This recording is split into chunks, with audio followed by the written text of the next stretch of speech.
these black hands. With these black hands. And now to all of you, Clara Luper says goodbye. This is going to be a very exciting week. There are a lot of programs that are available through our churches, and I have a very beautiful young lady who has come here today to tell us about a program. Do you know anything about a program that will be held at the St. Luke's Baptist Church? Oh, you don't? Well, somebody else will be out here, and they're going to tell us about a program at St. Luke's Baptist Church. In the meantime, ladies and gentlemen, this part of our program is being brought to you by Sherry's Cleaners, located at 4905 North Martin Luther King Avenue. Sometimes we read stories in newspapers that really upset us. And today, I would like to tell you about a story that I read. I would like for Reverend Mims, Reverend Strong, and all to come into the studio here, because we want to say and we want to tell you about a story in a newspaper. We want to tell you about this story in order that you will understand what's happening in your own city. Ladies and gentlemen, I have here in the studio Reverend Mims, Reverend Strong, and the executive director of the Urban League in Oklahoma City, Oklahoma. I have some men here that I respect, and certainly I know that your heart bled as mine, as some of you have read in a local newspaper. I will bring them on in just a minute. In the meantime, Mrs. Elaine Pollard has arrived to tell us what's going to happen tomorrow.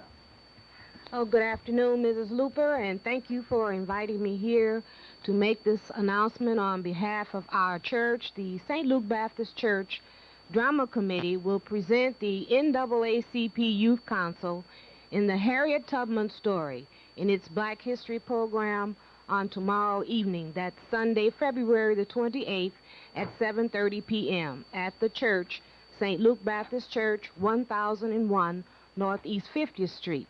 That's 50th and Post Road in Spencer, Oklahoma.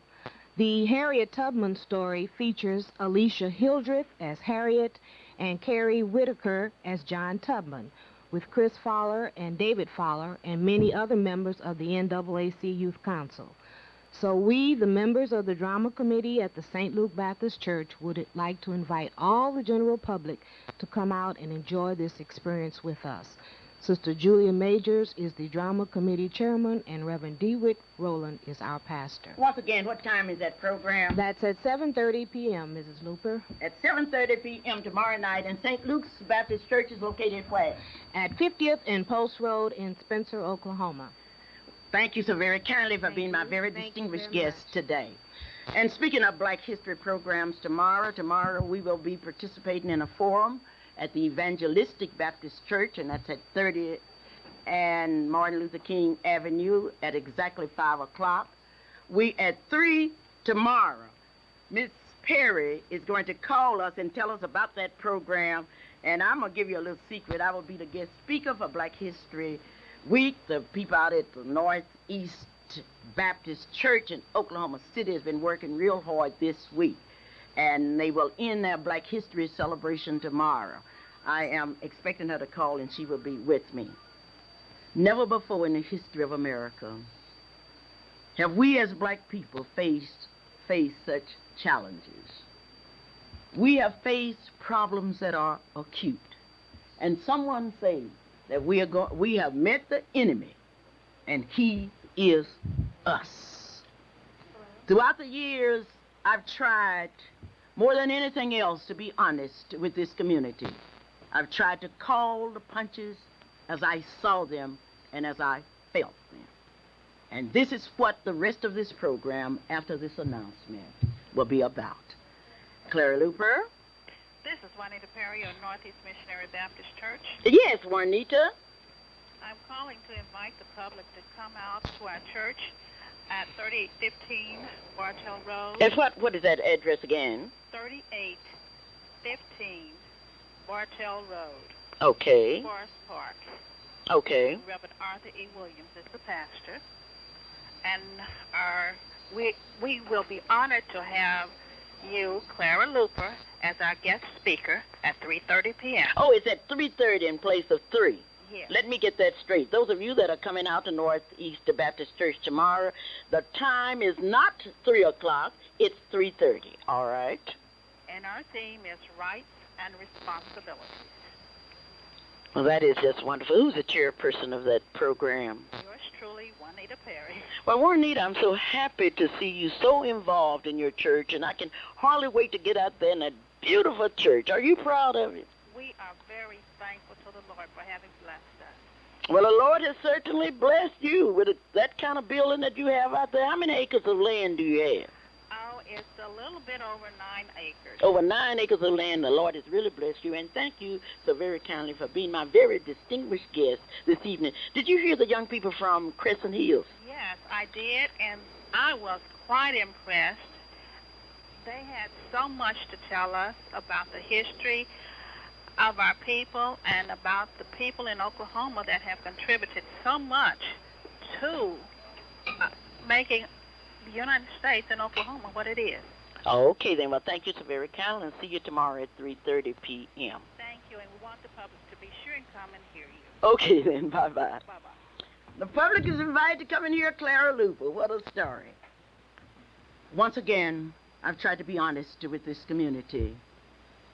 I know that as one person in Oklahoma City, I have a right, and I have a right to speak my opinion on issues. And I would like to say publicly that I think that the Black Chronicle made a drastic, I don't know what you call it. I will call it a historical sabotage.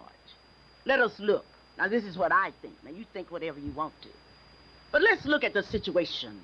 Remington Park is coming to Oklahoma City with all of its job opportunities. And as I travel down the highway, down Martin Luther King's Avenue, and as I watch the men that were working on that project, I haven't seen any blacks working on that project. Now, those of you out in radio land, if you know blacks that have worked out there, let me know. Now, just think about it. They have come into this black community with all of the big jobs, the contracting jobs, and I have seen no blacks being involved.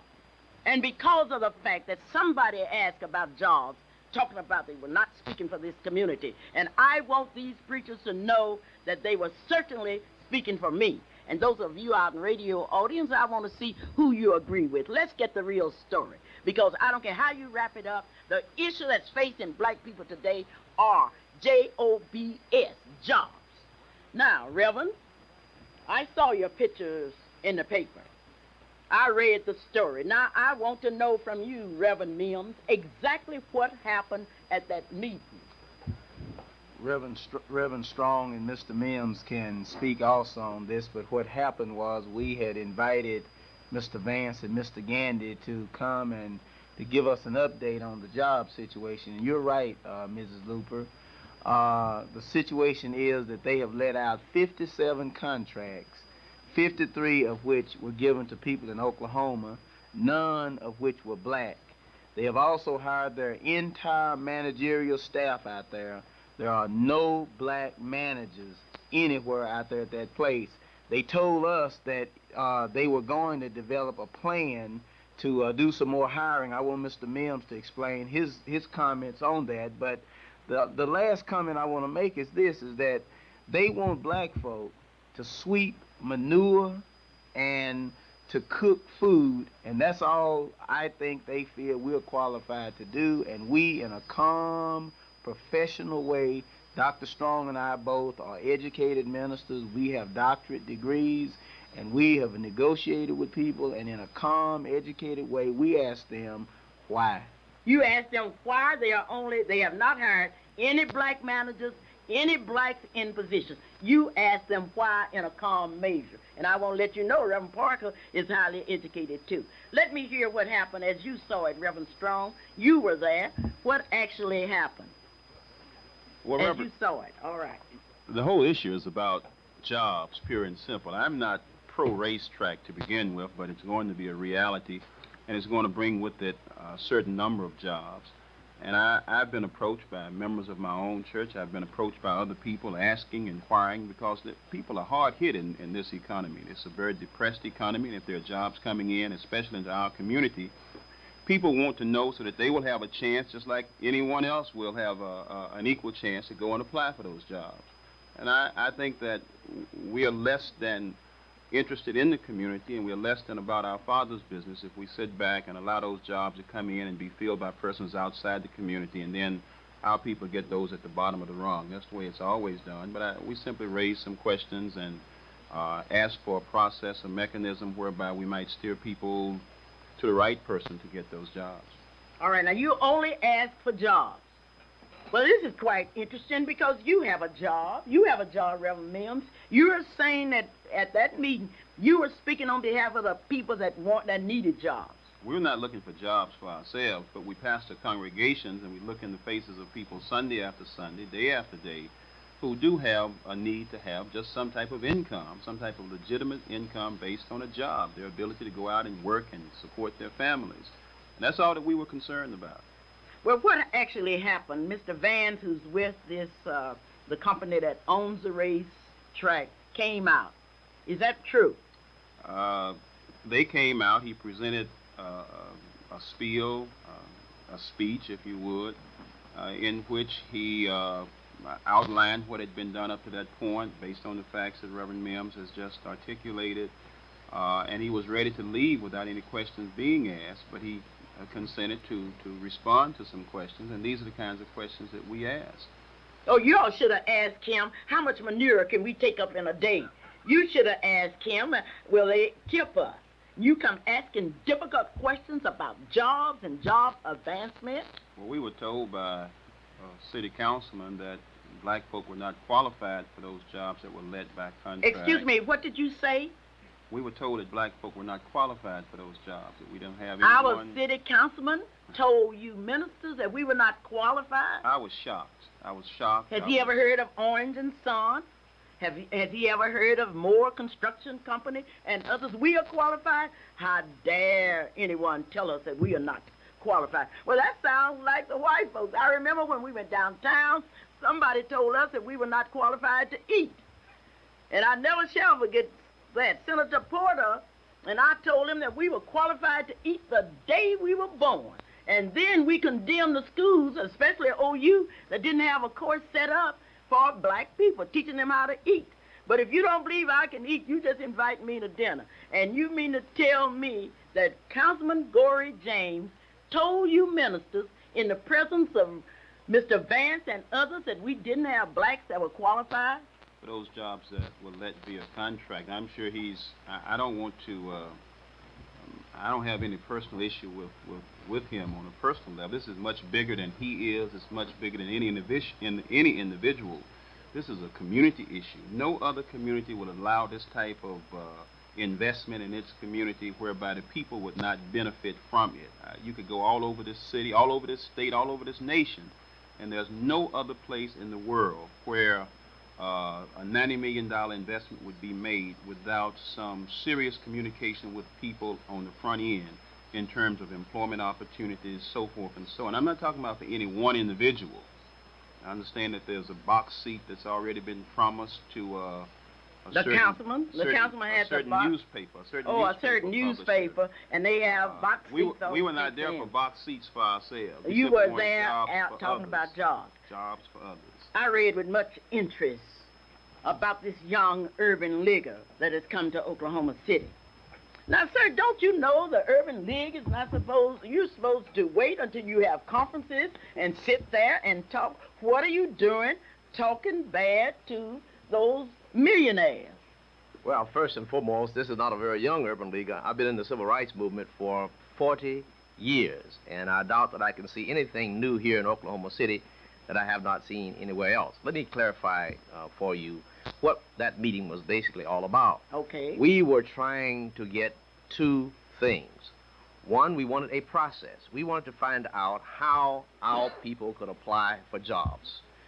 we fail in that the two men from Remington Park did not give us any information whatsoever about a process other than the fact they gave us a telephone number, and then they proceeded to tell us that they would not even answer the telephone for any of us.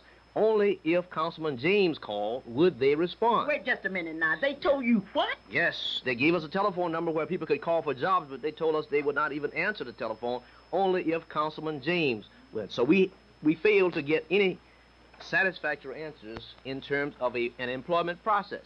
In other words, if these ministers here wanted to go back to their congregation and tell their people, how do you get jobs at Remington Park, all they could give them was a telephone number, and even if they called that telephone number, if Councilman James didn't call, apparently no one got a job. Well, that sounds like what happened in slavery time. They would leave one black in charge, and if you wanted something from the master, you would have to go through that black. Well, that's precisely what it is, and I call it the plantation system. It's a very serious system in this community. So that's one of the problems we had, trying to get jobs, having to go through one man. The second thing issue that came up was the issue of affirmative actions. We wanted those tract officials to guarantee us some kind of goal, not quota, but some kind of goal. They would hire X number of black people at there. And, of course, Councilman James was opposed to affirmative actions. And No, don't mind. tell me Councilman James did not want an affirmative action program. Well, he's one of the few black people I've ever seen who was opposed to affirmative actions. Ronald Reagan has one as head of his commission. Well, you would think that Ronald Reagan has some of his people down here in Oklahoma City also. But that was the problem. And incidentally, Councilman... He was against. Now, Yes. Councilman James spoke against that program. I wish, Councilman James, if you're listening, I would like for you to call me, because I don't like for my councilman to be against affirmative action. Well, let me just tell you what he told us in essence. He said, don't worry about affirmative actions at the racetrack. He said the city would ensure that the racetrack provided affirmative actions. And some of us said, well, the city is deficient itself. Look at the police department. You have about 3% of black people down at the police department, with about 14% of black people in this town. So the city has to get its own act together in terms of affirmative actions. How can the city enforce affirmative actions at the racetrack when the city itself is deficient in terms of affirmative actions? So we were totally dissatisfied in terms of the kinds of responses that we were getting. And the bottom line is that even today, as I speak to your radio audience, we can't tell black people in this town where they can go to apply for jobs at Remington Park. We can't give them any kind of affirmative actions assurances that they will be hired. The situation is totally unsatisfactory. But one time, Cecil L. Williams and I were on a Human Rights Commission for the city of Oklahoma, and we asked that question. We say to the city of Oklahoma, how can you go out and tell businesses to come up with an affirmative action program and you don't have one? Do you know what they did with us? Do you know? Tell me about it. They got rid of us on that committee by dissolving the Human Rights Commission. Now, see, in Oklahoma, I want to ask you some questions out there. Is there anyone in the state of Oklahoma that's qualified to serve on boards besides Russell Perry?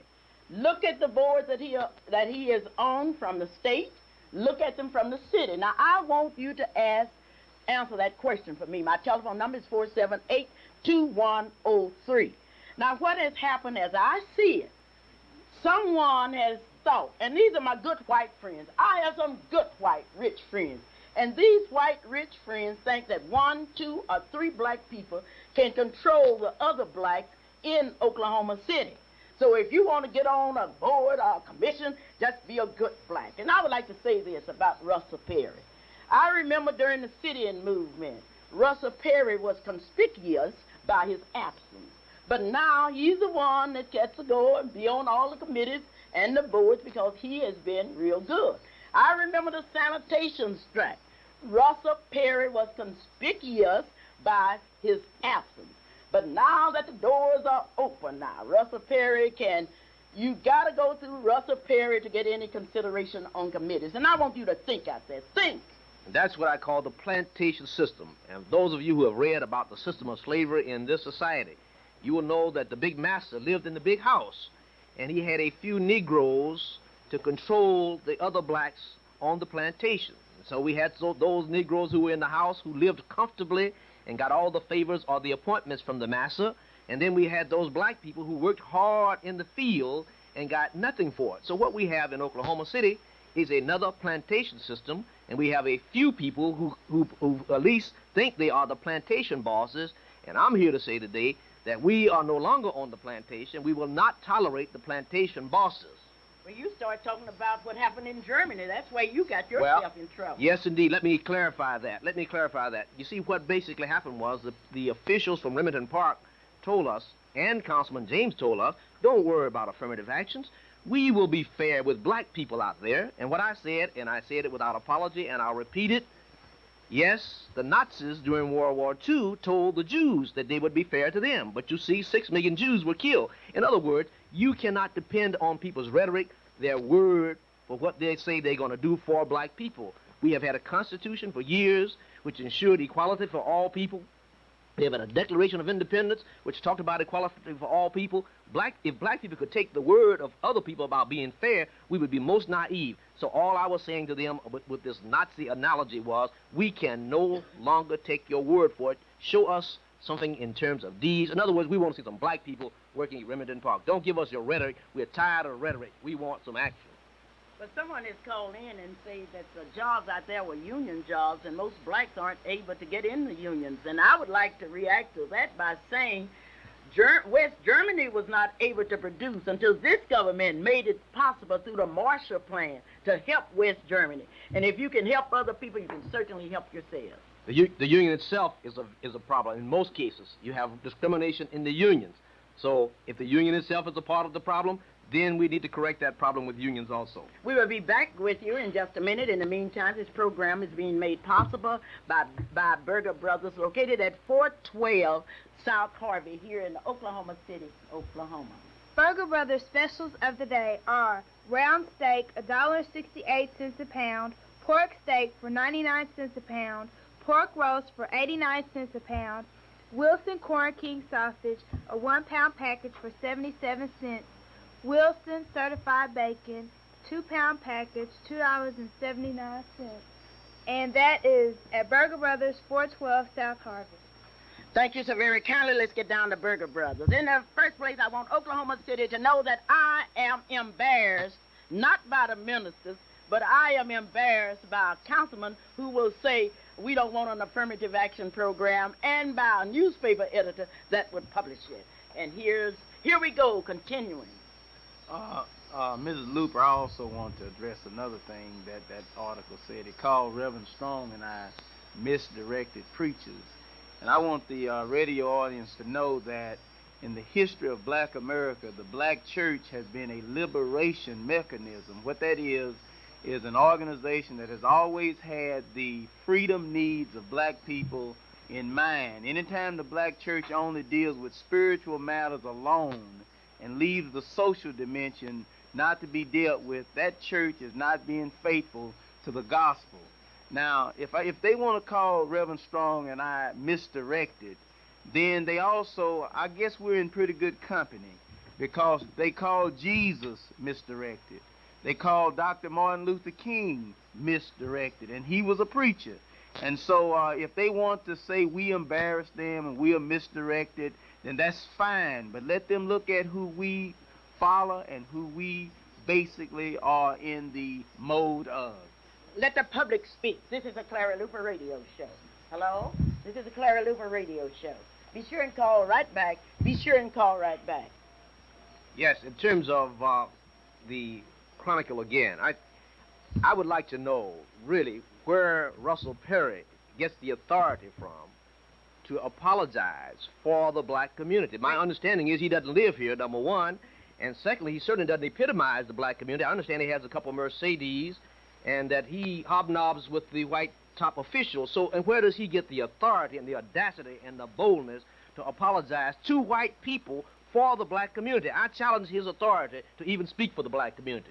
Well, I apologize for Russell Perry trying to speak for the black community. And I want to say to this white community, let's come down to reality.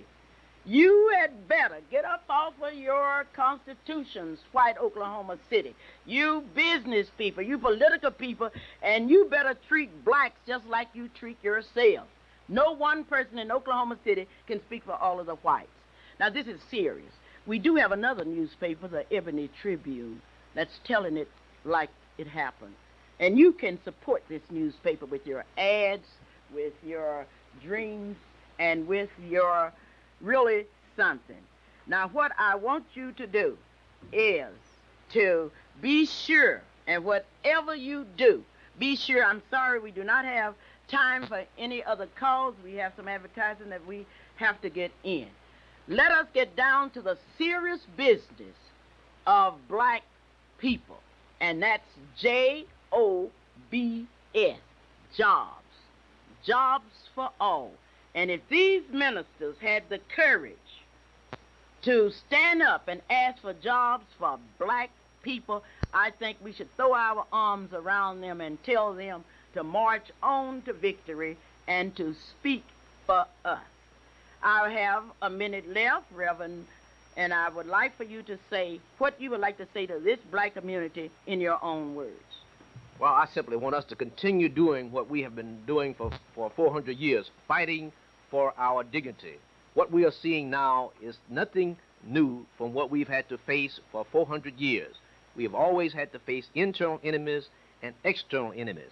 But we will have to deal with our internal enemies. And in this case, obviously, we have identified those enemies. So we must keep on. We must keep the faith. We must keep struggling for jobs. We must support those people who are supporting our interests as opposed to supporting their own individual interests. I think one of the things that we have to do as we celebrate Black History Month is we have to just reaffirm our own determination that we're going to select our own leaders. I have no desire to be a leader. I came here simply to pastor my church and do a good job of comforting, loving people, helping people. But in the process of doing that, I found myself being viciously attacked. Somehow I'm perceived as a threat to that whole power situation, to that plantation mentality. And I think that one of the responses that we've got to make, our freedoms are not only threatened in South Africa, but right here, if one person can be dealt with and used to control all of the rest of us to the detriment of all of us, and for the self-aggrandizement and economic advancement of just one or two individuals. My word is just basically freedom, freedom, freedom, which means jobs, jobs, jobs, money, baby, money. As I look at the clock on the wall, I know it's time for me to say goodbye. I hate to say goodbye to you because you've been so sweet through the years. Today I have brought you a program of Black history. The last part of this program is also one of Black history. Once again, many times we must turn to the pages of history and we must ask ourselves, are we moving as fast as we can? Because if one of us is moving without looking back at others, we are not moving. We came to this city for different reasons, but we are all in the same boat. So as I look at the clock on the wall, and as I get ready to head for Miss Black Oklahoma State University, I want to remind you that the Amigos Club will meet tonight in the beautiful home of Mrs. Alexander Jones. And to all of you down to Oklahoma State University, I'm on my way.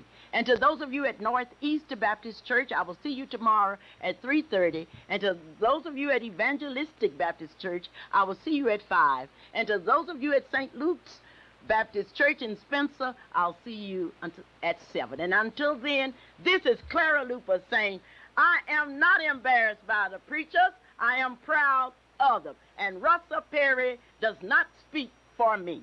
Bye-bye. This is KBYE, 890 AM in Oklahoma City, the Southwest Radio Voice of Religion. Stay tuned. Clara Luper Radio Show, and today's show is being brought to you by Rainbow, and Rainbow is good bread. I promised you the best in radio entertainment. And as I travel across this country, whenever I see something that's exciting, I want to share it with you. I would like to dedicate today's program to the young people all over this state that have participated in Black Heritage Month program. It was a long time ago that Carter G. Woodson decided that we would have a Black History Week. Black History Week was held predominantly in all black schools. But since then, things have changed. And now we have a whole month that's dedicated to black history. I have had the opportunity to attend a large number of black history celebrations, and certainly I would like to salute those of you in Enid, Oklahoma that did such a beautiful job. And certainly I would like to salute to those of you in schools throughout the state of Oklahoma that have participated. But yesterday, I had the opportunity to go to Crescent Hill. In some way, I wanted to express my appreciation to the people at Crescent Hill, but I could not do it as eloquently as my daughter. And here's Shelley. I would like to express my deepest appreciation to Miss Henry, Miss Hardiman, and the students of Crescent Hills Elementary School who honored my mother on yesterday. Her favorite line is, "Give me my flowers while I live so I can enjoy them." And that's exactly what you did. Thanks again. Well, thank you, Shelley. You have expressed our feelings. I know so many times those of you out in Radio Land do not have the opportunity to see our young people in action. And that's why today I have invited here to the studio some VIP. Now, VIP simply means of some very important personalities. And speaking of important personalities, I have here the principal. And what is your name? Doris Henry. Okay, Doris, I know you are proud of your staff and your students. Very much so. What did you think about that program yesterday? I thought it was quite a humbling experience to see the students to perform. They did an absolutely beautiful job, and to be aware of the history that is a part of their lives, and especially to have our special guest as you, Mrs. Luper. And we also had one of our parents, Roz Bowie, who has cut an album, and she came and made a special appearance. So it was a very, very special day, and I was just exhilarated with the performance of the students and what they had to say. Who were the teachers that were responsible for that program? We had one person that was in charge, and it's Mrs. Sarah Hardiman, who is our teaching assistant. And she works What do you mean by teacher assistant? She works in the classroom with the teacher to help with the instruction. Okay. And she has started the VIP club, which is a very important person. And she meets with the 3rd and 4th graders twice a week, the girls on one day and the boys on the other, and to talk about things to help them to realize that they are very important people. As I understand it, the VIP presented the program yesterday. That is correct. One of the most challenging awards that I saw was a young lady that sold 180 bars of candy. That's Who was right. she? That's Felicia Doolittle, and she's one of our 3rd graders. I know that Allstate Insurance Company will be looking for her, and incidentally, this portion of our program is being brought to you by Allstate.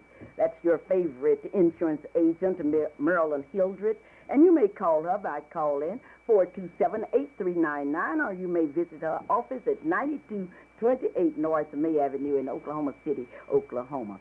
Mrs. Henry, today I have invited some very important personalities out here to the radio studio. Would you tell the radio audience the names of my personalities? I would love to.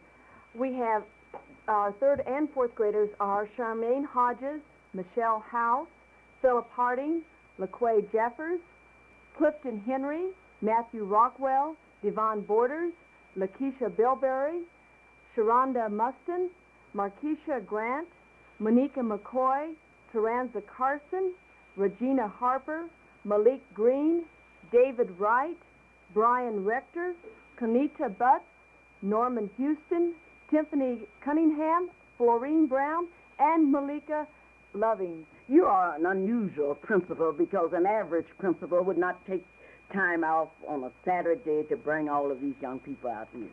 And I want to congratulate you. Well, thank you, except that I just feel that the children are very special people, and I like to see them do extra things. And I want to say a special thank you for not only taking time out of your day yesterday, but having us here today.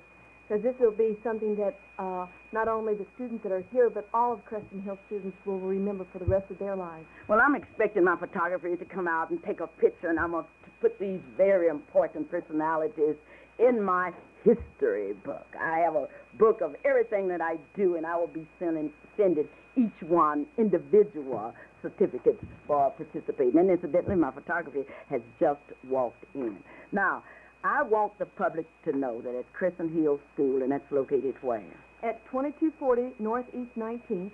On a Saturday, you have your teachers, you have patrons, and all out here with you, and you were able to get a bus to come out here. That's right. And I want to say a special thank you to the parents that came along. And, of course, I can't thank Mrs. Hardiman enough because she is our driving force behind the VIP club, and also for the school district of being so cooperative to giving us a bus at a short notice. Well, I hope there's some more Mrs. Hardimans out in Radio Land. And if I were you parents out there in other schools, if my students were not participating, I would just call and demand something. But ladies and gentlemen, this portion of our program is brought to you by Enterprise Square Place, located at 4901 North Martin Luther King Avenue.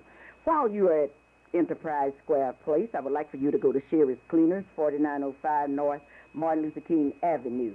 Now, you can take your clothes up there in the morning, and you can pick them up in the evening. All you will have to do is say that I need my clothes. I need my clothes. Now, they will clean them like they've never been cleaned before. Mr. Calvin Williams is a specialist. He's well-trained, plus he's had the experience. Go to Sherry's Cleaners, 4905 North Martin Luther King Avenue, and tell them that you heard it on the Clara Luper radio show. Yesterday, the VIPs presented pages from Black history. And ladies and gentlemen, today, as they present this for your educational enjoyment, I want you to do one thing. First, I want you to realize that we are talking to third and fourth graders. Secondly, I want you to sit back and listen to some real history. We are ready now, spelling Black history. B. Black is beautiful. This is really true. So is red, yellow, and blue. If you think this is a mystery, the black we are talking about is Black history. Wonderful. L. Laws that all people should obey. Laws protect you, or so they say. Laws are for all races and creeds. Laws must protect our rights and human needs. A. America, land of the free. If I am a minority, does it include me? I'm a black American. Why must I still fight for my own country to grant me my civil rights? C.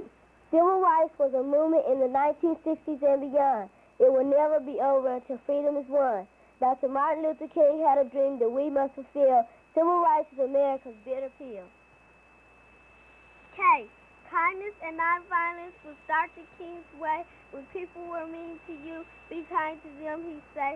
Soon other people will see what it's like to be treated mean just because you are black. 8. History on how we respect it. That history has been written to include all men. Black people is all over everywhere you look, except on the pages of our history book. An invisible man, Ralph Ellison said, why America acts as if all blacks are dead. Though we've proven over and over we are very much alive. In America, we ain't gonna take no more of your jobs. Yes, scholastic achievement is our goal. So our own destiny we can control. If we study hard and do our best, the civil rights laws will do the rest. T.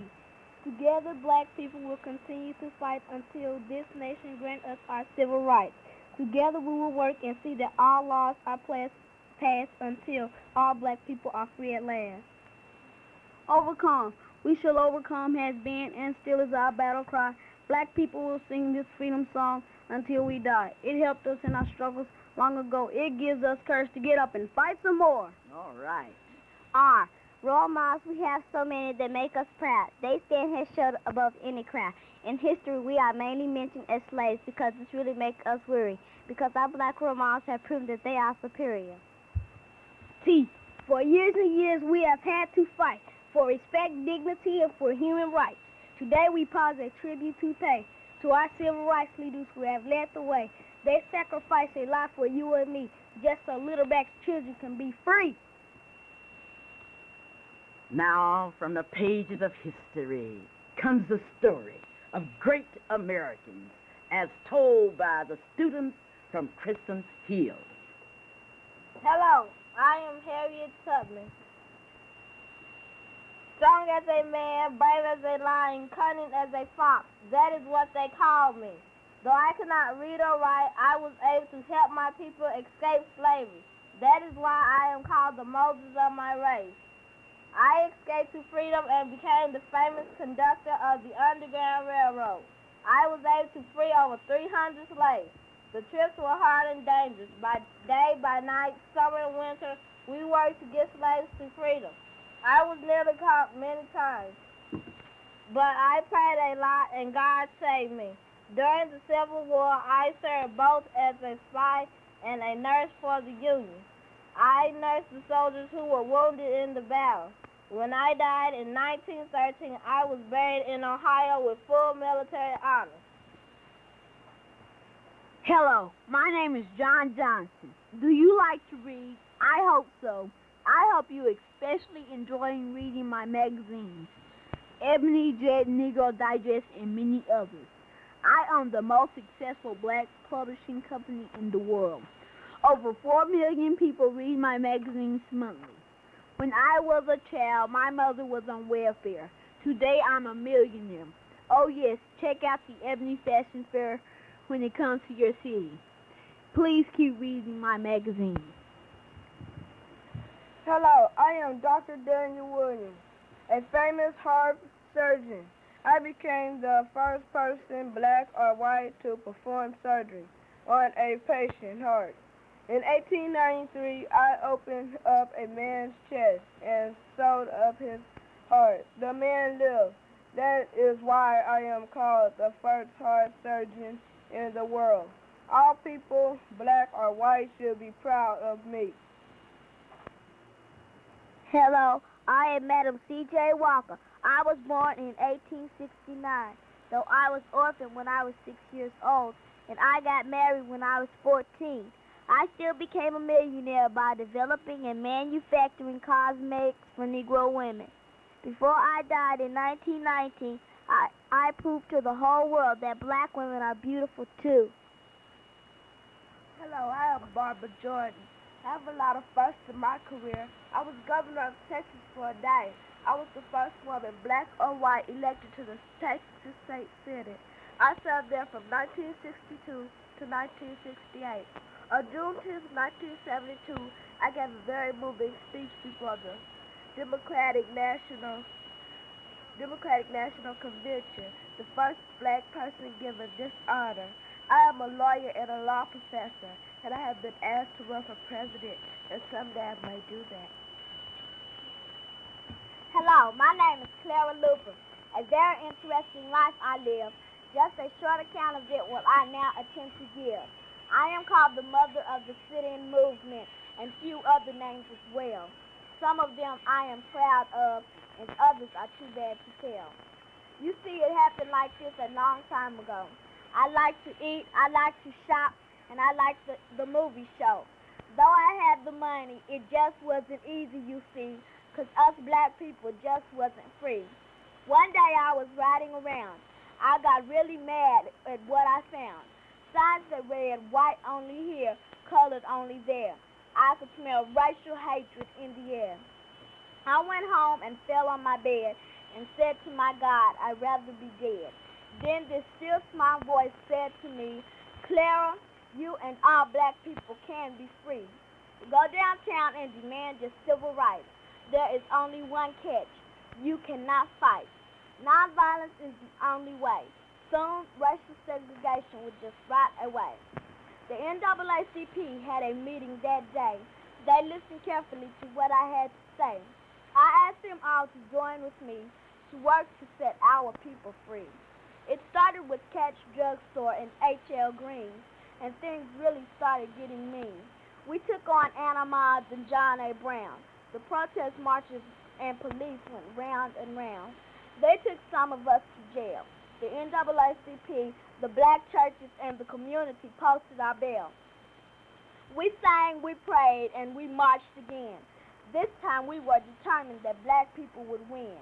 Little by little, segregation laws came tumbling down, and black people could eat with dignity anywhere downtown. Though we were grateful new challenges I now face, there are still many other racial barriers to erase. Civil rights laws were soon passed. Thank God black people were free at last. We won some and lost a few.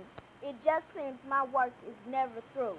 In 1988, the civil rights struggle goes on. We shall overcome is still our battle song. I still hear small voices calling to me, Clara, Clara. Black people and others still are not free. Sometimes I get so weary when my life struggle I review. Somewhere I find strength and my courage is renewed. The greatest thrill in my life I can readily recall when I wrote and published my book, Behold the Walls. Hello, I am Mary McLeod Bethune. I went from a cotton picker in the cotton fields of the South to a White House advisor to President Franklin D. Roosevelt. I also had a strong desire for education. With $1.50, I single-handedly started a school for girls in Daytona Beach, Florida. The school began with 5 girls. In a very short period of time, 600 students and 32 teachers made up the school. Today, my school is now a college, Bethune-Cookman College. Both women and men are students there. Hello, I am Ralph Ellison. Ralph Ellison was born on 1st Street in Oklahoma City on March 1st, 1914. He grew up on the sandy streets known as West Town, and the small family home was always in danger of being flooded by the North Canadian River. Ellison received his elementary education at Archer Park School and later Douglas High School when it was located on California Street in the downtown section of present-day Oklahoma City. He later hitchhiked to Tuskegee Institute in Tuskegee, Alabama, where he enrolled. He began writing in 1939. His early efforts consist of short stories and essays. His first book, Invisible Man, appeared in 1952. The book was highly acclaimed. Mr. Ellison has received many honors for his achievements in the literary field. Ellison presently is Albert Schweitzer Professor of Humanities at New York University. On Northeast 23rd Street stands the Ralph Ellison Library, named in my honor. Hello, I am Judge Charles Owens. I grew up in Tulsa, Oklahoma. While I was growing up, I worked as a paperboy, a skycap, a janitor, and a policeman. I graduated from college and spent 4 years in the Army. In 1956, I enrolled in the University of Tulsa's Law School. In 1960, I finished through law school. In 1968, Governor Dewey Bartlett appointed me as a district judge in Oklahoma County. I am still serving as a judge today. With hard work and a good education, I went from being a poor boy on the streets of Tulsa to a district judge. I am proud to be a black American. Today you're listening to a program that is being presented to you by the students from Crescent Hill High School in Oklahoma City, Oklahoma. This program is being made possible by Dr. A.L. Dowell, your optometrist. Dr. A.L. Dowell's office is located at 934 Northeast 8th Street here in Oklahoma City, Oklahoma. And I'm sorry, it's being brought to you by Crescent Hill Elementary School. And I made that mistake in front of all of these students from Crescent Hill Elementary School. Well, Dr. A.L. Dowell would like to say that if you cannot see as well as you would like, if you're having any difficulty, call him. The telephone number is 235-0536. Now for a secret. If you're receiving any kind of federal aid, do you realize that you can get your glasses free? That's Dr. A.L. Dowell, 934 Northeast 8th Street. From the pages of American history, we are telling you the story about the black people. I want you to look around at some exciting stories. I want you to go to Rose's Restaurant. Rose's Restaurant is located at 217 Northwest 23rd Street here in Oklahoma City. You may go in this evening and eat some good old soul food, or you may go tomorrow to enjoy soul food. Remember, these are third and fourth graders that are bringing to you from the pages of American history the story of black people. We will continue now. Hello, my name is Ada Lloyd Scipio Fisher. They call me a pioneer in integrated education in the state of Oklahoma. I am the first black student to enroll in the law school at the University of Oklahoma. My court battles took 41 months, and my case was taken by the NAACP all the way to the Supreme Court. I won it on June 18, 1949. I was finally admitted to the law school at OU. I was 42 years old when I entered law school. Today I am a lawyer and a professor at Langston University. Hello, my name is Hannah Atkins. I am the first black woman elected to the Oklahoma State House of Representatives District 97. I served for 11 years. Do you know why you have to have shots before you can enroll in school? That was one of the bills I introduced, and it became a law. You can blame me for making sure Oklahoma school children are healthy. I am presently serving as the Secretary of State for Governor Henry Bellman. Hello, I am Prentice Scott. I am called Mr. Football. I grew up in Oklahoma City and went to Page Elementary and Douglas High School. I went to college at OU. I like to play football, so I went to tell the OU coach that I wanted to join his football team. Because I was very small, the boys on the team made fun of me. I proved to them that I could play football. I was so good the next year they gave me a football scholarship. I played in the pros 7 years. By the way, I am the first black person to ever play for OU. Though I was small and black, I proved to the world that I could play football. Hey, small fellas, you can too. Hello, I am E. Melvin Porter. I am a lawyer. I am the first black man to be elected to the Oklahoma Senator. I served as the Senator of District 48 over 20 years. Most people call me a troublemaker because I speak out civil rights in the education and justice system in our state and nation. I am very active with the NAACP because they work for freedom and justice. My law office is on Northeast 23rd Street, right in the heart of the black community. Hello, my name is Zama Tom Hardman. On November 8, 1971, 41 men gathered at my home to form the Northeast Optimist Club. The purpose of the club was to provide organized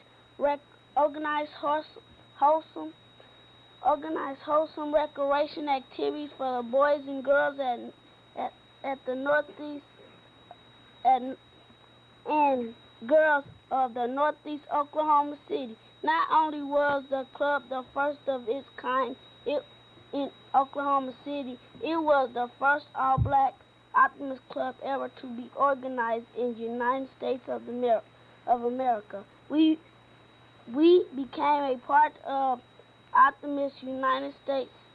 The members elected me as their first charter club president. This earned us a permanent place in the history books of Oklahoma. The Northeast Optimist Club is still operating today. Hello, my name is Roscoe Dungy. My father was a slave who escaped from the South with his family on the Underground Railroad ran by Harriet Tubman. Later, my father became a Baptist minister and was sent to Oklahoma to do mission work. I love to read and write. When I was 32 years old, I bought a small printing press. On November the 5th, 1915, I started my own newspaper called the Black Dispatch. My paper worked very closely with the NAACP during the sit-in movement of the 1960s in breaking down Jim Crow laws of segregation in Oklahoma. Thank you. Hello, my name is Mary Leontine Price. When I was a little girl, I started singing in the church choir in my hometown, Laurel, Mississippi. When I grew up and went to college, I still enjoyed singing. I won a scholarship to the famous Juilliard School of Music in New York City. There I became a famous opera singer. I have been in such famous operas as Porky and Bess and Madame Butterfly. I sang with the famous Metropolitan Opera.